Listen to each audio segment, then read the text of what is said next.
Very good morning aspirants. तो स्वागत है आप सभी का officers choice current affairs saga में। तो आज हम करने वाले हैं इसके पार्ट थर्ड को। और आपको पता होना चाहिए कि बेसिकली हम इसमें 2026 के सारे इंपॉर्टेंट करंट अफेयर्स को कवर करते हैं इन पार्ट्स में, ठीक है। जो कि यूपीएससी जो कि इसका प्रीलिम्स हो चुका है लेकिन मेंस में भी काम आएगा, बीपीएससी एंड यूपीपीसीएस के लिए बिल्कुल सफिशेंट है, ठीक है। और पार्ट 3 स्टार्ट करने से पहले हम पार्ट 2 का ज़रा रिवीजन कर लेते हैं रैपिडली, ठीक है। ऑलराइट, तो पार्ट 2 में हमने क्या क्या पढ़ा था। सबसे पहले हमने पढ़ा था कि अफ्रीकन ग्रे पैरेट जो है वो इंडेंजर्ड कैटेगरी में पहुंच चुका है। इंडेंजर्ड कैटेगरी जो होती है IUCN की एक लिस्ट होती है उसमें, ठीक है। फिर हमने देखा कि किस तरीके से वाइब्रेंट विलेज प्रोग्राम को उसके सेकंड पार्ट को इंट्रोड्यूस किया गया। ये एक्चुअली में क्या है, बॉर्डर के जो एरियाज़ हैं उसको डेवलप करना है और बॉर्डर में सिक्योरिटी बढ़ाने को वो आपका बॉर्डर इनिशिएटिव से रिलेटेड है, BADP, ठीक है। और चंडीगढ़ कंट्रोवर्सी बिल क्या थी, तो चंडीगढ़ कंट्रोवर्सी के बिल के थ्रू सेंट्रल गवर्नमेंट अपना गवर्नर बिठाना चाहती थी। कहाँ पर? चंडीगढ़ में। जबकि अभी गवर्नर का शासन चलता है जो कि पंजाब के अंडर कंट्रोल किया जाता है। पंजाब के गुलाब चंद्र कटारिया हैं। तो सेंट्रल अपना इन्फ्लुएंस बिठाने के लिए एक बिल लाती है, ये वाली चंडीगढ़ बिल, और उसके पे कंट्रोवर्सी देखने को मिलती है। ये तो मैं जल्दी ऊपर ऊपर से कवर कर रहा हूँ। अगर आपको डीप अगर समझना है तो ज़रा आप ये मैं लिंक डाल दूँगा डिस्क्रिप्शन में, तो आप देख लीजिएगा, ठीक है। हमने सभी इसको बहुत डीपली एनालाइज किया है और क्वेश्चन के साथ किया है, ठीक है। यूनाइटेड नेशन सिक्योरिटी काउंसिल का हमने रिफॉर्म देखा था, जिसमें ये हुआ कि इंडिया ने ब्राज़ील और साउथ अफ्रीका के साथ एक एसोसिएशन बनाया।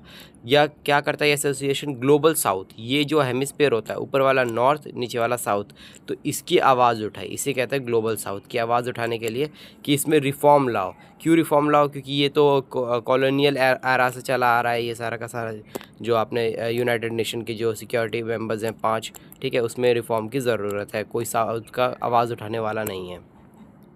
Bio terrorism is a threat. अभी एक इंटरनेशनल मीटिंग में गए थे जयशंकर जी, उन्होंने ये चीज़ स्टेटमेंट दी थी कि बायो टेररिज्म एक थ्रेट है, उस पर हमें, ठीक है, एक्शन लेना चाहिए इंस्टेंटली। हमें ना कोई रैपिड प्लान बनाना चाहिए। बायो टेररिज्म क्या होता है? जो केमिकल नहीं, जो बायोलॉजिकल वेपन्स होते हैं ना, जैसे कि अब स्मॉल पॉक्स या जेनेटिफाइड कोई पैथोजेंस होते हैं, जैसे कोरोना भी एक तरह का कहा जाता है कि वो एक बायो टेररिज्म का ही पार्ट था, ठीक है, लेकिन वो प्रूव नहीं हो पाया, ठीक। चलिए, फिर हमने पढ़ा था कि इंडिया को लाइसेंस मिल गया कहाँ पर माइनिंग करने के लिए, तो अपने जो इंडियन ओशन में, ठीक है, ये जो कार्ल्सबर्ग रिज है, यहाँ से इंडियन ओशन के नीचे कार्ल्सबर्ग जो रिज है, यहाँ पर उसे एक्सप्लोरेशन करने का वो मिल गया है, परमिट मिल गया है, ठीक है। किसके थ्रू? ये UN क्लॉज देता है, ठीक है, उसके थ्रू। और कहाँ नहीं मिला है? वो निकिटिन में नहीं मिला है, ठीक है। निकिटिन ये एक्चुअली में श्रीलंका के अंडर है, तो ये चीज़ हमने कवर की थी।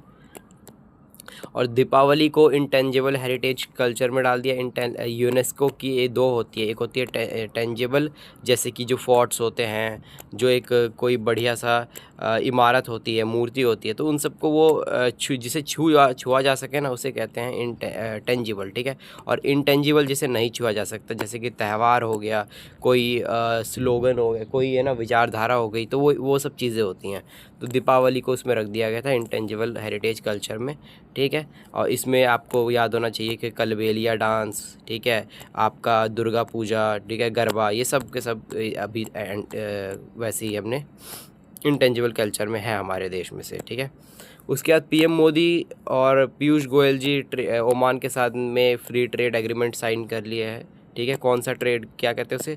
सीपा कहते हैं, SEPA सीपा, ठीक है। और ये उसके बाद हमने देखा था कि ये क्या क्या बेनिफिट करेगा, स्ट्रेटेजिक प्लानिंग क्या थी इसकी, ठीक है। और हमने कई सारे क्वेश्चंस लगाए थे। चलिए फिर अब पार्ट 3 को डीपली एनालाइज करते हैं। ये एक रैपिड रिवीजन था पार्ट 2 का। अगर आपको डीपली समझना है तो मैं लिंक डाल दूँगा डिस्क्रिप्शन में। तो हमारा सबसे पहला आर्टिकल ये है कि इंडिया ने पैराडिजियम शिफ्ट दिखाया है अपने डिफेंस एक्सपोर्ट में। ये होता क्या है पैराडिजियम? एक कंट्री जो होती है ना, या तो वो इम्पोर्टर होती है ठीक है, सामान अपने देश में मंगाती है, ख़रीदती है, या तो एक्सपोर्टर होती है, बाहर बेचती है। हम जनरली हम जो बीओपी देखें तो हम क्या हैं, हम इम्पोर्टर हैं, ठीक है। एक्सपोर्ट हम कम करते थे, और स्पेशली डिफेंस मार्केट में, ठीक है। रिसेंटली इंडिया ने क्या शिफ्ट दिखाया कि इंडिया अब विदेशों से, ठीक है, डिफेंस की चीज़ें खरीदना बंद करके खुद बना रहा है और बाहर बेच भी रहा है। इसे कहते हैं पैराडिजियम शिफ्ट, समझ आया? इम्पोर्टर से एक्सपोर्टर बनना, ये क्लियर हुआ, ठीक। ये रहा पॉइंट। उसके बाद अब ये न्यूज़ में है क्या, ये ऐसा कैसे पता चला कि हम ये कर रहे हैं? तो रशिया ने ना हमें क्या दिया, कुछ जेट्स, कुछ सबमरीन का ऑफ़र दिया, ठीक है, कि हमने बनाया है, आप ख़रीद लो, ये था, ठीक है। अब इंडिया ने कहा कि नहीं, हम नहीं ले सकते, क्योंकि हम खुद इस चीज़ को मैन्युफैक्चर कर रहे हैं जो आप बना रहे हो। तो इंडिया क्या है, सेल्फ रिलायंट बनने की कोशिश कर रहा है, ठीक है, मेक इन इंडिया के थ्रू, आत्मनिर्भर भारत के थ्रू, ठीक। और यही चीज़ देखने के लिए इसका इम्पैक्ट क्या देखने के लिए मिल रहा है कि हम धीरे धीरे एक्सपोर्टर बनते जा रहे हैं, है ना। और ये ज़रूरी क्यों है, पहले ये समझो कि ज़रूरी इसलिए है क्योंकि सबसे पहले बीओपी को ये सरप्लस मिला कराएगा। हमारा बीओपी क्या है, डेफिसिट है। बीओपी होता क्या है, देखो, बीओपी का मतलब होता है कि एक कंट्री या तो एक्सपोर्ट करती है या तो इंपोर्ट करती है, ठीक है। अगर वो एक्सपोर्ट यानी बाहर जो सामान भेजती है वो ज़्यादा हो जाए, और इंपोर्ट अगर वो दूसरे से कम खरीदती है, तो हम सरप्लस में कहलाते हैं। और अगर इसका उल्टा हो जाए तो हम डेफिसिट में कहलाते हैं। हम उल्टा हैं, ठीक है। हम जनरली बाहर की चीज़ें ज़्यादा खरीदते हैं हमारे इंडिया में। क्यों? क्योंकि इंडिया में एक्सपोर्ट इसलिए ज़्यादा नहीं हो रहा है, मतलब हमारे इधर से, क्योंकि हम मैन्युफैक्चर नहीं कर रहे थे। लेकिन जब से आत्मनिर्भर भारत और मेक इन इंडिया पे हमने बल देना शुरू किया है, तो हम एक्सपोर्ट भी बहुत तेज़ी से करने लगे हैं। यहाँ तक चीज़ें क्लियर हुई, ठीक है। चलिए नेक्स्ट है, अब ये देखते हैं ज़रा कि कौन कौन से रशिया ने हमें क्या क्या ऑफ़र दिया था। तो उन्होंने Su-57 5th जनरेशन फाइटर, कुछ ही देशों के पास 5th जनरेशन, ठीक है, जेट है, ठीक है, फाइटर जेट है, जिसमें से एक रशिया का बहुत ही इंपॉर्टेंट है Su-57, ठीक है।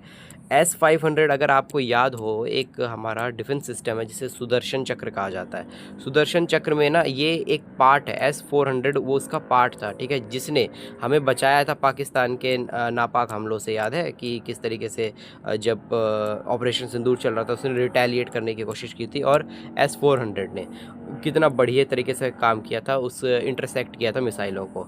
अब S-500 क्या है, उसका एडवांस सिस्टम है जो कि डेवलप कर लिया है रशिया ने, और वो देने की उसने बात की थी। और इंडिया भी बहुत थोड़े टाइम पहले वो था, इच्छुक था कि खरीदेंगे, लेकिन अभी थोड़ा वो पीछे हट रहा है, ठीक है। और कामिकाज़े ड्रोन, ये ड्रोन्स वो होते हैं जहाँ पर है ना, दुश्मन के इलाके में जाके फट जाते हैं, वो वाले। अभी ये रशिया यूक्रेन के वॉर में सबसे ज़्यादा यूज़ किया है इसे रशिया ने, है ना, कामिकाज़े ड्रोन को, ठीक है। तो इंडिया ने इन्हें मना करके क्या बोला कि हम देखो 5th जनरेशन के लिए तो हम खुद अपना बना रहे हैं, ठीक है, जो अभी प्रोसेस में है। एडवांस मीडियम कॉम्बैट एयरक्राफ्ट बना रहे हैं, जिसे AMCA कहते हैं, ठीक है। ये हमारा पहला 5th जनरेशन जेट होने वाला है। तेजस तो पता ही होगा, MK2, और साथ में सबमरीन हम 75I डेवलप कर रहे हैं। ये अलग बात है कि हम इसको ख़रीदने की मतलब मंशा में है कि S-500, लेकिन फ़िलहाल हम इस पे वर्क कर रहे हैं। तो ये शो क्या करता है कि हम अब अपने ही चीज़ों को बनाने पे ज़्यादा ध्यान दे रहे हैं, ठीक है। अब इससे एक डाटा आपको याद रखना है, क्या याद रखना है कि हमारा जो 2015 में 50,000 करोड़ का डिफेंस, देखो, एक होता है डिफेंस प्रोडक्शन, ठीक है, अपने देश में कितना बना उसे डिफेंस प्रोडक्शन कहते हैं। अपने देश से कितना बनकर कितना बाहर भेजा उसे डिफेंस एक्सपोर्ट कहते हैं। यहाँ तक समझ आया? अब डिफेंस प्रोडक्शन में हमारा, जहाँ पर हम लगभग 2015 में 50,000 करोड़ की प्रोडक्शन किया करते थे, चीज़ें बनाते थे, आर्म्स एंड एनुमेशन बनाया करते थे, ठीक है। अब ये लगभग 1,50,000 करोड़ हो चुका है, ठीक है, जो कि 3 गुना शिफ्ट देखने के लिए मिला है। इतना बड़ा नहीं है, लेकिन बहुत अच्छा इसमें एक ग्रोथ देखने के लिए मिला है। लेकिन सबसे बड़ा ग्रोथ देखने के लिए मिला है वो है हमारे एक्सपोर्ट में। तो डिफेंस एक्सपोर्ट जो है वो 2015 में 1,000 करोड़ था, और 2024 और 2025 वाले में हम 24,000 करोड़ हो गए। और इस डाटा को हमें थोड़ा रिवाइव करना पड़ेगा, क्योंकि रिसेंटली एक और डाटा आया जिसमें ये बोला कि 38,000 करोड़ अब ये हो गया 1,000 से 38,000 करोड़, यानी 38 गुना ज़्यादा। ये है डाटा 2025 और 2026 का, ठीक है। इसमें ये पता चला है। तो इससे 2 डाटा याद रखनी है आपको कि हमारा 2015 में कितना प्रोडक्शन था और एक्सपोर्ट कितना था और अभी कितना है, जो कि 38,000 करोड़ हो गया, ये 1.5 लाख करोड़ हो गया। यहाँ तक क्लियर हुआ? ठीक। अब कुछ वैल्यू एडिट कर लेते हैं। जो मैंने बोला कि कुछ ही देशों के पास 5th जनरेशन जेट होती है, जिसमें से एक रशिया है S57 इसके पास, ठीक है, Su-57, F-35 ये यूएसए के पास है, ये F-35 यही पाकिस्तान को जो दिया था, ठीक है, मिशन सिंदूर में। और बताओ इससे नहीं लड़ पाए वो लोग, ठीक। और जो J-35 है वो चाइना का है, ठीक है। चलो, तो ये हमारा आर्टिकल हो गया complete. Kerala government versus environmentalist, क्या हुआ एक्चुअली में? हुआ ये है कि रिसेंटली कि हमारा जो तट है, ये मालाबार साइड देखते हो ना आप, यहाँ पर मालाबार, तो यहाँ पर उन्होंने बोला कि कुछ एरियाज़ में सरकार अब माइनिंग कर सकती है समुद्र में, ठीक है, जिसकी वजह से हमें काफ़ी इकोनॉमिक बेनिफिट मिलेगा, इसमें काफ़ी है ना मिनरल्स मिलते हैं। तो वहाँ के इन्वायरमेंटलिस्ट ने बोला कि हम ऐसा नहीं करने देंगे, ठीक है। पहले ये समझते हैं कि क्या हुआ एक्चुअली में। तो Kerala government has allowed to offshore minings, ठीक है। ऑफशोर माइनिंग्स क्या होती है? जो तो तट होती है ना, उसके बगल वाले को ऑफशोर कहते हैं। चलिए मैं इसको भी समझा देता हूँ। देखो, ये समझना ज़रूरी है, ज्योग्राफी का टॉपिक है ये अपना, ठीक है, पेनिनसुला है। अब ये जो है, ये आपका ये जो 2 तटें होती है, कोरोमंडल, ठीक है, और मालाबार क्वीन ऑफ अरेबियन सी भी कहा जाता है, इधर बे ऑफ बंगाल है, ठीक है। अब ये जो साइड होता है ना, ये जो आप देखते हो, ये जो आप जब भी मैप देखोगे ना, यहाँ नीला नीला एक्स्ट्रा दिखाया जाता है, ये इंडिया का अपना एक बॉर्डर के अंदर ही आता है, ठीक है, कोस्टल लाइन्स जिसे कहते हैं, ठीक है, कोस्टल बाउंड्रीज। अब ये जो साइड है, इस साइड के कुछ एरियाज़ में केरल गवर्नमेंट ने बोला कि आप माइनिंग कर सकते हो ऑफशोर में। ऑफशोर क्या होता है? जब ये ज़मीन होती है ना, ज़मीन से जब ये पानी शुरू होता है, ठीक है, पानी से पहले भी एक चीज़ होती है, मैं बता देता हूँ। देखो, ये जो ज़मीन होती है ये नीचे की तरफ जा रही है, ठीक है, इसको कहते हैं कॉन्टिनेंटल शेल्फ कहते हैं, ठीक है, कॉन्टिनेंटल शेल्फ कहते हैं। अब नीचे आता है कॉन्टिनेंटल स्लोप आता है, फिर कॉन्टिनेंटल राइज आता है, फिर एप्सियल प्लेन्स आता है, वो अलग चीज़ है। आपको ये समझना है कॉन्टिनेंटल ये जो शेल्फ आता है, और इसी एरियाज़ में, ठीक है, ऑफशोर एरियाज़ कहते हैं इसको, ठीक है, ऑफशोर एरियाज़ कहते हैं। ये ज़रूरी क्यों है? अभी मैंने जो बताया ये अभी आएगा, क्यों? क्योंकि यहीं पर आपको पेट्रोलियम माइनिंग्स की चीज़ें जो होती है ना, इम्पॉर्टेंट मिनरल्स जो होते हैं, वो देखने के लिए मिलता है, ठीक। अब समझो कि केरल गवर्नमेंट ने बोला कि आप ऑफशोर एरिया पे ना माइनिंग कर सकते हो कुछ एरियाज़ में, ठीक है। ये किसको ये टेंडर निकाल दिया, ठीक है, प्राइवेट कंपनीज़ को। अब इन्वायरमेंटलिस्ट जो हैं, ठीक है, वहाँ के जो लोकल फिशरीज़ जो हैं, फिशमैन्स जो हैं, वहाँ के जो लोग हैं, ठीक है, जो सोशल वर्कर्स हैं, वो लोग आकर आपस में खड़े हो गए कि हम नहीं, जैसे चिपको आंदोलन में नहीं हुआ था वैसे ही, कि हम नहीं करने देंगे। क्यों नहीं करने देंगे? कि कुछ प्रॉब्लम्स हैं इसमें। देखिए, सबसे पहला प्रॉब्लम ये है कि मैराइन इकोसिस्टम इसमें बहुत बुरी तरीके से डैमेज हो जाएगा। ये मैराइन इकोसिस्टम क्या होता है कि जहाँ वहाँ पर देखो, अगर आप कोई भी यहाँ पर खनन करोगे, ठीक है, समुद्र के अंदर, तो वाइब्रेशंस निकलेगा, सोनार साउंड निकलेगा, तो वो सब चीज़ें जब होगी तो वहाँ की सारी मछलियाँ भाग जाएंगी। वहाँ पर जो भी आपके एक मैराइन सिस्टम बन रखा है ना, एक पूरी पूरी सिस्टम बन रखा है, वो ख़त्म हो जाएगा। उसके बाद कोरल रीफ जो है वो मतलब बहुत बुरी तरीके से तबाह हो जाएगी। कोरल रीफ क्या होती है? कोरल होती है ना पानी के अंदर ना, गुलाबी या पिंक येलो ऐसे ऐसे कलर के ना एक कोरल्स होते हैं इस तरीके से। ये एक्चुअली में कैल्शियम कार्बोनेट होते हैं, ठीक है, कैल्शियम कार्बोनेट CaCO3। अब ये करते क्या हैं? ये क्लीन वाटर इनको चाहिए होता है, ठीक है, साल्टी क्लीन वाटर चाहिए होता है, उसमें सर्वाइव करते हैं। इनका काम क्या होता है? जब टाइड्स आता है ना, ये बगल से देखो, जब टाइड्स क्या होता है, जब बड़े बड़े पानी के वो आते हैं ना, वो टाइड्स है ना, उनको ये रोकते हैं एक तरीके से। जैसे कि अब देखो, ये जो है, अगर मैं ये बना दूँ, देखो सिंपल लैंग्वेज में समझो, ये माला एक तरीके से ना कांटेदार कुछ मैं बना दूँ। अब इधर मैं पानी छोड़ूँ, पानी का बहाव छोड़ूँ, तो यहाँ पर अगर आप कुछ भी है, आपने कुछ भी बना रखा है, रेत का अगर मान लो कि आपने कोई बिल्डिंग बना रखी है, तो काफ़ी पानी ये अपने आप को ऑब्जॉर्व कर लेगा, तो यहाँ आने नहीं देगा। तो वही चीज़ करता है ये कोरल, कि ये जो ऐसे ऐसे ग्रुप्स में होते हैं, और ये क्या करते हैं कि ये पानी को ऑब्जॉर्व कर लेते हैं, टाइड्स को ऑब्जॉर्व कर लेते हैं उस, और ये जो अपने जो शहर हैं, अपने जो ये हैं, इन पे ये होने नहीं देते, ठीक है। यही कोरल्स हमें बचाते हैं। और सबसे बड़ा कोरल रीफ जो है वो ऑस्ट्रेलियन कोरल रीफ कहते हैं। तो अगर आप ये करोगे तो कोरल रीफ तो हमारा तबाह हो जाएगा, जिसकी वजह से टाइड्स आएगी, और काफ़ी मतलब यहाँ पर है ना, क्या देखने के लिए मिलेगा? तबाही देखने के लिए मिलेगी। जैसे गुजरात में देखने के लिए मिलता है, क्योंकि वहाँ पर कोरल रीफ आपने बार बार इतना खनन करके, है ना, कि कोरल रीफ ख़त्म कर दिया, इसीलिए तो सबसे ज़्यादा टाइड वहाँ पर आता है। क्यों नहीं आता मालाबार साइड में, क्यों नहीं आता कोरोमंडल साइड में, ठीक है।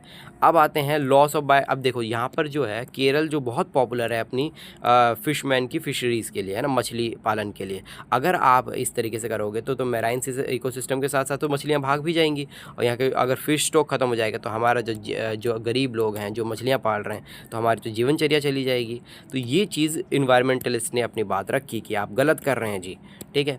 अब सरकार का क्या बयान आया इसमें, ठीक है, ये भी देख लेना किसका क्या पार्ट है, ठीक है। कहाँ से मैं ये मेंस के लिए भी मैं साथ साथ में कवर करता जा रहा हूँ कि आपको कहाँ से क्या पढ़ना है। ये ऐसा नहीं कि आप केवल एज अ फैक्चुअल पढ़ के चले जाओ, आपको मेंस के लिए भी तैयारी करनी है अब, क्योंकि प्रीलिम्स हो चुका है, ठीक। तो गवर्नमेंट का क्या पॉइंट ऑफ व्यू था, तो गवर्नमेंट ने ये कहा कि जो जितेंद्र सिंह है मिनिस्टर ऑफ अर्थ साइंस, उन्होंने ये कहा कि देखिए हम ना जो भी आउटसाइड मैराइन प्रोटेक्टेड एरियाज़ में ये सब कर रहे हैं, ठीक है, माइनिंग कर रहे हैं। इंडिया की इकोनॉमी को आगे बढ़ाना है तो हमें माइनिंग्स करनी पड़ेगी, ठीक है, क्योंकि हर देश अपने जो ख़जाने हैं उसको यूज़ कर रहा है, ठीक है, तो हम क्यों ना करें। तो अब ये जो एरिया है, अब देखो ये समझो कि क्या होता है ये आउटसाइड प्रोटेक्टेड एरिया। तो कुछ ऐसे एरियाज़ होते हैं इंडिया के जहाँ पर, ठीक है, फिशरीज़ बहुत देखने के लिए मिलता है, वहाँ पर लाइफ स्टॉक्स होती हैं, ठीक है, वहाँ पर क्या चीज़ होती है, वहाँ पर कोरल्स बहुत होते हैं, मैराइन सिस्टम होती है। तो उस एरिया को इंडिया के मैराइन प्रोटेक्शन के अंदर डाल दिया गया है, ठीक है, मैराइन प्रोटेक्शन के अंदर डाल दिया है, प्रोटेक्टेड एरिया कहलाता है। कितने हैं ये टोटल, 130 है इंडिया में। अब इन्होंने क्या कहा कि हम उस एरिया में तो माइनिंग कर ही नहीं रहे हैं, ठीक है, और अगर देखिए हम नहीं करेंगे तो इकोनॉमिक हमारा बेनिफिट नहीं हो पाएगा, जो देश को काफ़ी प्रॉब्लम होने वाली है कि केवल हम पूरे देश में थोड़ी ना, नेचर के लिए थोड़ी ना कर रहे हैं, ह्यूमन को सर्वाइव करना है तो इकोनॉमी को डेवलप करना भी पड़ेगा हमें। और ऐसा क्यों है, कि क्या इकोनॉमिक फ़ायदा होने वाला है, मैंने अभी बताया कि ये जो होता है, ये जो ज़मीन है यहाँ से पानी शुरू होता है, और ये वाले एरिया को कहते हैं कॉन्टिनेंटल शेल्फ कहते हैं। यहीं पर हमें पेट्रोलियम देखने के लिए मिलता है, पेट्रोल सोचो कितना महंगा है। उसके बाद इसी ज़मीन को अगर लेकर आप थोड़ा इसका यूज़ किया जाता है, ठीक है, एक केमिकल फैक्ट्री में इसको, है ना, मैन्युफैक्चर करके कंस्ट्रक्शन सीमेंट बनाया जाता है इसका। और सबसे इम्पॉर्टेंट यहाँ पर पॉलीमेटैलिक नोड्यूल्स मिलता है, जैसे कि मिनरल्स मिलता है, कौन सा एलिमेंट्स, निकल हो गया, मैग्नीशियम हो गया, कोबाल्ट, कॉपर, ठीक है, ये सारे नाम ज़रा देख लेना ध्यान से कि कौन कौन से पार्ट होते हैं पॉलीमेटैलिक नोड्यूल्स के। तो ये क्लियर हुआ कि गवर्नमेंट का इसमें क्या रिएक्शन था, ठीक है, और सरकार मतलब जो इन्वायरमेंटलिस्ट है वो क्या कह रही हैं। तो ये चीज़ आपको बहुत अच्छे से क्लियर होनी चाहिए, और अभी ये सुप्रीम कोर्ट में अभी भी पेंडिंग है, देखते हैं कि उनका क्या फ़ैसला आता है, ठीक है। चलिए तो नेक्स्ट आर्टिकल करें। सुप्रीम कोर्ट ने स्टे लगा दिया पटना हाई कोर्ट के नार्को टेस्ट वर्डिक्ट पे। होता क्या है, मैं एक स्टोरी इसकी समझा दूँ तो क्या हुआ था कि एक नार्को टेस्ट होता है, नार्को टेस्ट होता है। ये नार्को टेस्ट होता क्या है, इसमें जो भी क्रिमिनल्स होते हैं ना, जो अपने बयान मतलब जो नहीं देना चाहते उससे सच्चाई गुलवानी है, तो सोडियम पेंटोथल का यूज़ किया जाता है, सोडियम पेंटोथल, जिसमें इसको बेहोश करके इससे निकलवाई जाती है सच्चाई। ये आपने SSR ये सुशांत सिंह राजपूत के केस में बहुत देखा होगा ना, इसमें करवाया था। तो होता क्या है इसमें कि high court of Patna high court ने ये बोला कि एक केस चल रहा था, उसमें ना वो जो क्रिमिनल था वो बयान देने के लिए तैयार ही नहीं था, वो सच बताने के लिए तैयार ही नहीं था, और फिर जाके उसको बोला कि चलो तुम नार्को टेस्ट करवाओ अगर नहीं बता हो रहे तो उसने इसके लिए भी मना कर दिया कि मैं नहीं करवा रहा, मैं मर सकता हूँ। एक्चुअली में हो भी सकता है कि ये ख़तरनाक होता है, ठीक है, इसमें अगर डोज ज़्यादा हो गया तो जान भी जा सकती है। तो क्रिमिनल ने मना कर दिया कि हम नहीं करवा रहे भाई। तो यहाँ पर हाई कोर्ट ऑफ पटना ने ये कहा कि देखो अगर नहीं करवाना है ये व्यक्ति तो ज़बरदस्ती भी आप इसका नार्को टेस्ट ले लो, मेरे को बस रिज़ल्ट चाहिए, ठीक है, मैं इतना वेट नहीं करूँगा। तो ये चीज़ बोल दिया पटना हाई कोर्ट ने, और ये इम्प्लीमेंट भी होने लग गया था वहाँ पे। अब बीच में उतरे सुप्रीम कोर्ट बीच में उतरे, और सुप्रीम कोर्ट ने ये कहा क्या अपना रिट जारी करते हुए, रिट पता है क्या होता है, रिट होता है कि ये होता है आर्टिकल 32 में, जिसे क्या कहते हैं कॉन्स्टिट्यूशनल रेमेडीज़ भी कहा जाता है, कि अगर कोई इसमें ना फॉरबिड रेट यूज़ किया गया था, फॉरबिड वाला, ठीक है, कि अगर आप अपने दायरे से बाहर चले गए, ठीक है, ये जो हाई कोर्ट है वो अपने दायरे से बाहर चला गया ना, वो ऐसे थोड़ी ना किसी भी अनकॉन्स्टिट्यूशनल चीज़ को वो कॉन्स्टिट्यूशनल बना सकता है। दायरे से बाहर चले गए तो मैं उस चीज़ को विड्रॉ कर सकता हूँ। तो समझ आया कि आर्टिकल 32 का यूज़ करके उसने विड्रॉ कर दिया उसके फैसले को, ठीक है, हाई कोर्ट के फैसले को, जिसमें स्टे लगा दिया, ठीक है। अब स्टे लगाया क्यों सुप्रीम कोर्ट ने? तो ये एक्चुअली में बहुत पुराना केस है 2010 का, सेल्वी वर्सेस में स्टेट ऑफ द कर्नाटका के बीच में। इसमें ये हुआ था कि ज़बरदस्ती इसी तरीके से ना नार्को टेस्ट करवाए जाते थे। तो यहाँ पर सुप्रीम कोर्ट ने ये बोला कि किसी भी क्रिमिनल से आप ज़बरदस्ती नार्को टेस्ट नहीं करवा सकते, ठीक है, ये समझ आ गया, नहीं करवा सकते। क्यों? क्योंकि वो उसके मौलिक अधिकार का उल्लंघन है। और क्रिमिनल का मौलिक अधिकार, हाँ, उसके आर्टिकल 20 का क्लॉज 3 का उल्लंघन है। अब समझो कि पहले आर्टिकल के 20 है क्या। तो देखो, फंडामेंटल राइट में ना एक राइट होता है, आर्टिकल 20 में आता है, जिसे कहते हैं, ठीक है, protection of conviction of offences नाम से, ठीक है। इसमें क्या करते हैं, अपराधियों को अधिकार दिया जाता है, जिसने गुनाह कर दिया हो कोई, उसको 3 अधिकार दिया जाता है।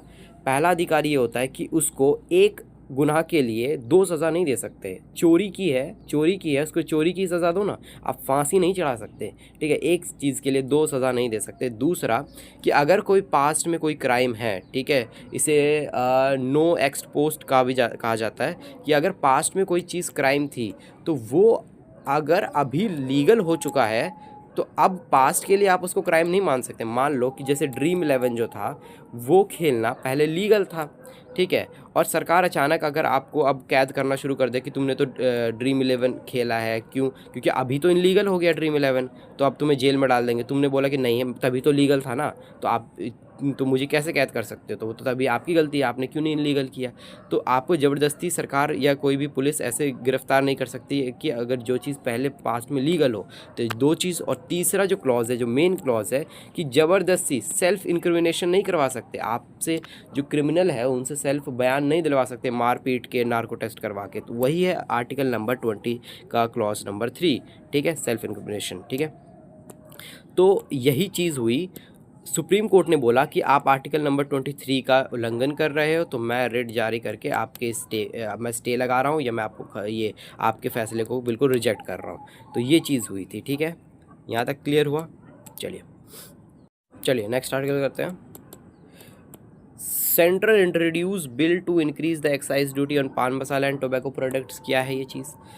होता क्या है ना कि रिसेंटली एक, जैसे कि जो टबैकोज नहीं होते, जो पान मसाला, विमल, है ना, वही सब चीज़ें, तो उस पर ना सरकार ने 2 चीज़ें बढ़ा दी, सेस भी लगा दिया, बढ़ा दिया, ठीक है, एक्साइज ड्यूटी भी लगा दिया। ये होता क्या है, क्या कैसे काम करता है, देखते हैं। देखो, जो जीएसटी कंपनसेशन सेस था 2017 वाला, वो अभी ख़त्म हो चुका है 2026 में। एक टाइम पीरियड होता है, ठीक है, यानी एक ऐसे सिंपल भाषा में समझो कि इन टोबैको प्रोडक्ट्स पे लगता था टैक्स, हैवी टैक्स लगता था, जो जनरल टैक्स होता है ना उससे भी ज़्यादा, जिसे सेस कहा जाता है, ठीक है, प्रोडक्ट पे लगने वाला एक्स्ट्रा टैक्स का समझो।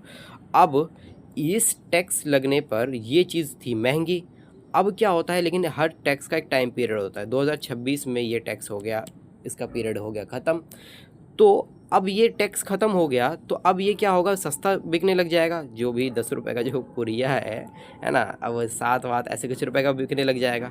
तो टैक्स ख़त्म हो गया, तो ये मतलब अब दवा का कंजप्शन होगा, लोग ख़रीदना शुरू करेंगे, और इससे क्या होगा, इससे देश में बहुत बुरी तरीके से हमारे क्या क्राइसिस आ जाएगी। जो ये पता ही है कि कैंसर ये कॉजिंग एजेंट्स हैं, ये सारे के सारे, कितनी बुरी तरीके से ये लाखों करोड़ों का खर्चा हमारा गवर्नमेंट का केवल इसके, मतलब वो जो दाग धब्बे नहीं होते स्टेशन पे, उसको साफ़ करने में लग जाते हैं। तो सोचो इसकी बीमारी ख़त्म करने से, होने वाली बीमारी ख़त्म करने में कितना सरकार को खर्चा जाता है, ठीक। तो इसीलिए इस पे लगाना था टैक्स, ठीक है, और सरकार डायरेक्ट इसको ख़त्म क्यों नहीं कर देती, जैसे कि उड़ीसा ने कर दिया, ठीक है, उड़ीसा ने बैन कर दिया, पता है, इन टोबैको प्रोडक्ट्स पे। तो डायरेक्ट इसीलिए सरकार नहीं करती, इसका 2 रीज़न है। पहला ये है कि लोग एडिक्टेड हो चुके हैं, ये जो टैक्स से इनको बहुत पैसा आता है सरकार को, इसीलिए वो जल्दी बैन नहीं करना चाहते। और दूसरा है पॉलिटिकल फंडिंग, ठीक है, पॉलिटिकल फंडिंग है कि जो ये इनके जो उद्योगपति हैं ना, वो बहुत बड़े मात्रा में फ़ंड करते हैं कि वो अपने नेताओं को, अपने एरिया के नेताओं को, कि आप इसे बंद मत कीजिए, ठीक है, हम इतने पैसे देंगे, आप मुँह मांगी कीमत ले लो। तो इसीलिए वो अपने पर्सनल ग्रीड के लिए भी वो जनता को मरना ही छोड़ देते हैं, ठीक है। तो अब ये वैक्यूम क्लियर होगा, वैक्यूम बन जाएगा अगर हमने ये सेस अगर वो हट गया तो ठीक, मतलब वैक्यूम का मतलब क्या है कि अब प्राइस बहुत सस्ती हो जाएगी तो बहुत ज़्यादा कंजप्शन हो जाएगा इसका। तो सरकार ने इसीलिए इंट्रोड्यूस किया 2 बिल, ठीक है। एक था सेंट्रल एक्साइज अमेंडमेंट बिल 2025, एक था हेल्थ सिक्योरिटी सेस बिल 2025। सबसे पहले समझो सेस क्या होता है। सेस लगता है मशीनरी पे, जो टोबैको बनाने वाली मैन्युफैक्चरिंग करने वाली मशीन है ना, तो इससे क्या होगा कि अगर मान लो कि कोई कंपनी मैन्युफैक्चरिंग करती थी कितने टन की ये टोबैको 10 टन की करती थी ऐसे मान के चलो, अगर उसको 20 टन करवाना है तो उसको एक नई मशीन भी लानी पड़ेगी। तो अब नई मशीन ख़रीदनी होगी तो उसको जितना का मशीन पड़ेगा उतना ही उसको टैक्स भी देना पड़ेगा, ठीक है। तो इससे क्या होगा कि वो डिस्करेज हो जाएगा और वो कम प्रोडक्शन करेगा, ठीक है। तो उसके हाथ बांधने की कोशिश किए जा रहे हैं, ठीक है। किससे? इससे हेल्थ सिक्योरिटी सेस से, जिस पे मशीन पे लगाई जाएगी, इक्विपमेंट पे लगाया जाएगा ये सेस, ठीक है। अब दूसरा होता है सेंट्रल एक्साइज क्या होता है, तो ये होता है सीधा प्रोडक्ट पे लगाया जाएगा, पान मसाला पे, जो इसका रिप्लेसमेंट है। ये था ना आपका इस वाले का कंपनसेशन वाले का, ठीक है, जिस पे सीधा प्रोडक्ट पे सामान पर ही टैक्स लगा दिया जाएगा, हैवी टैक्स लगा दिया जाएगा कि अब जो 10 रुपये की जो आता है वो विमल आता है वो 15 रुपये का मिलेगा। इस तरीके से उसने डिस्करेज करने की कोशिश की गई है। तो ये 2 टैक्सेस थे, ठीक है, और ज़रूरी भी है ये करना, ठीक है। चलिए आगे चलिए नेक्स्ट आर्टिकल पे आते हैं।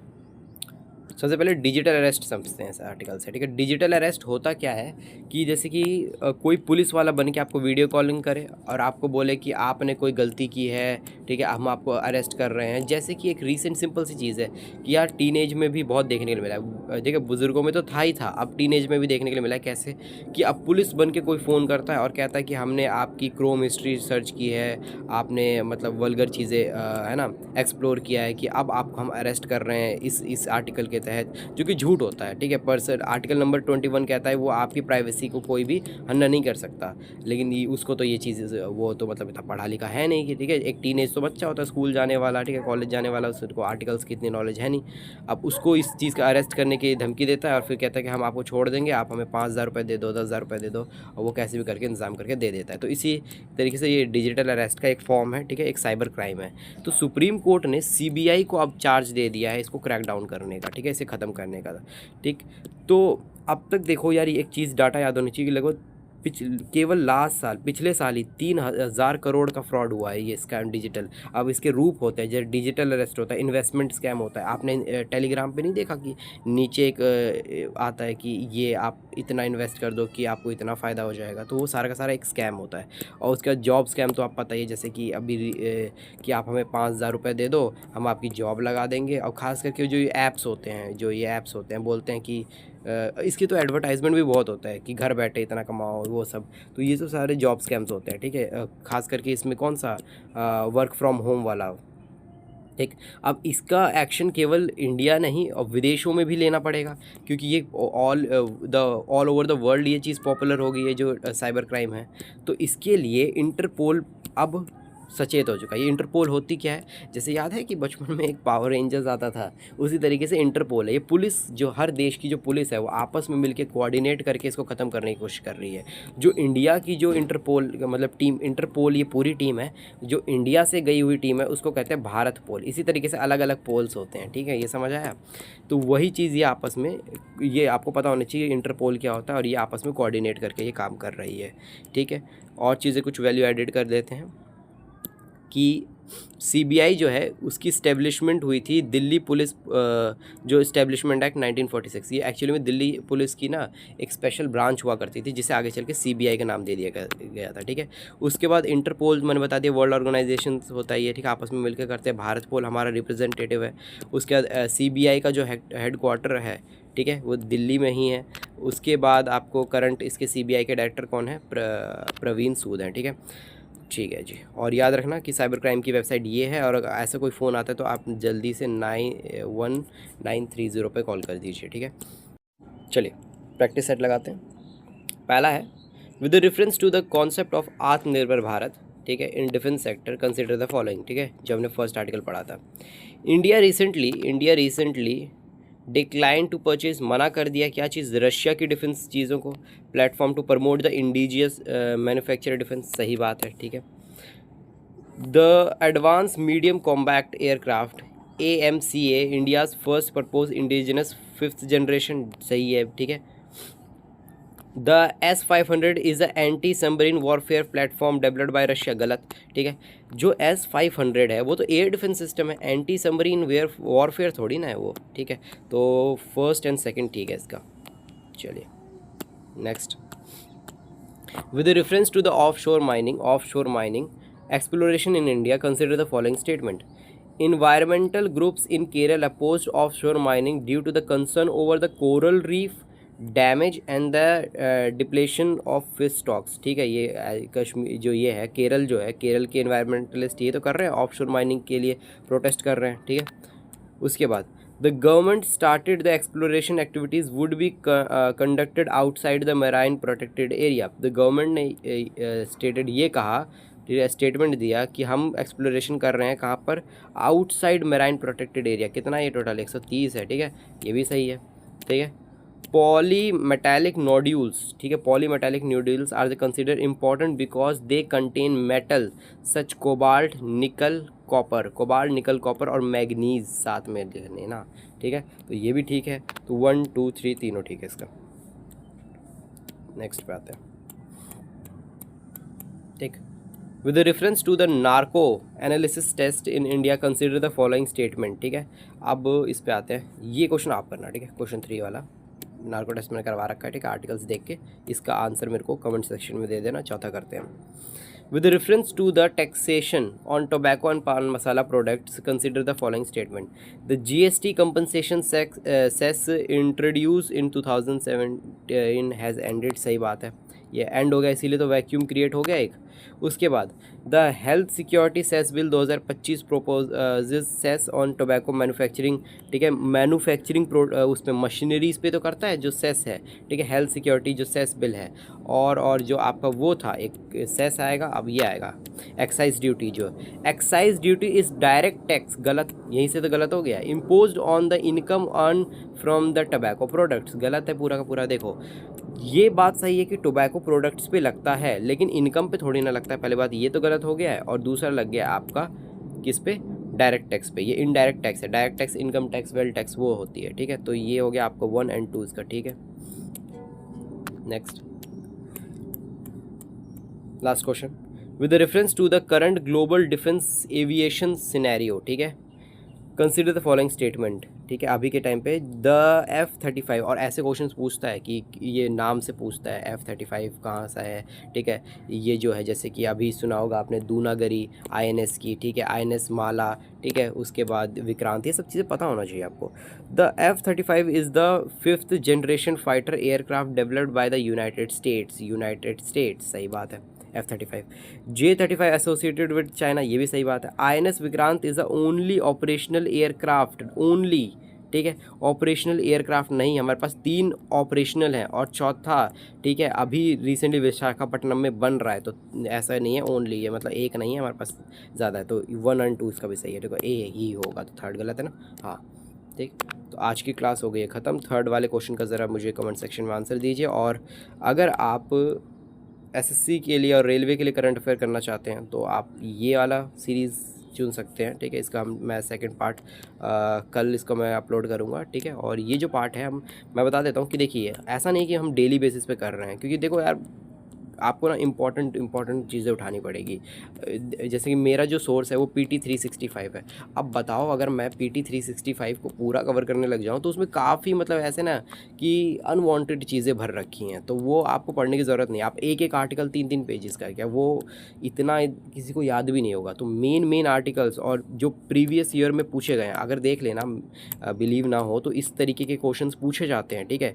कि ये तो मेंस का टॉपिक है पूरा का पूरा आपका। उसके बाद ये जो होता है ये तो पूछता है कि कौन सा हमारा क्या है, मैचिंग, ये जो क्वेश्चंस होते हैं ना कि तेजस, ये जो वॉरफेयर की चीज़ें होती है, मशीनरीज होती हैं, ये मैचिंग्स में पूछी जाती हैं कि कौन सा किसका है, कौन सा किसका है, किसने किसको बनाया, ये सब चीज़ें, ठीक।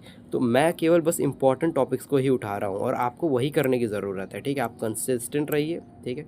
और अगर आपको SSC के लिए करना है तो आप ये कर सकते हो। थैंक यू सो मच, मिलते हैं नेक्स्ट वीडियो में। और ये अल्टरनेटिव डेज़ में होगा, ठीक है। यानी आज हुआ तो ये परसों इसकी क्लास होगी, officers choice current affair saga की, और aspirants choice current affair saga जो इसकी क्लास कर लूँगा मैं, ठीक। चलिए।